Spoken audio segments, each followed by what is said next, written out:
2024 নভেম্বর-ডিসেম্বরে West ইন্ডিজের গায়ানায় শুরু হয় গ্লোবাল সুপার লিগ টি-20 জিএসএল, যেখানে 5 দেশের ফ্র্যাঞ্চাইজি টি-20 লিগের 5টি দল অংশগ্রহণ করে।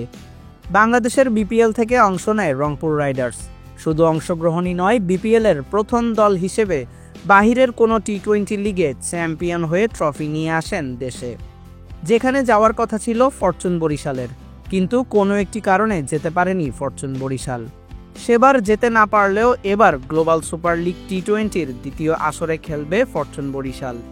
বিপিএলের back to back champion Fortune বরিশালের মালিক মোহাম্মদ মিজানুর রহমান নিশ্চিত করেছেন বিষয়টি।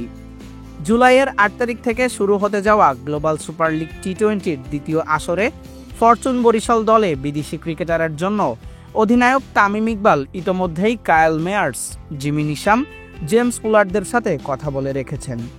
যেহেতু গ্লোবাল সুপার লিগ বাংলাদেশের বাহিরে, সেই কারণে দক্ষিণ আফ্রিকা, যুক্তরাষ্ট্র অথবা ওয়েস্ট ইন্ডিজের আরও কিছু বিদেশি ক্রিকেটার দলে ভেড়ানোর কথা ভাবছে ফরচুন বরিশাল।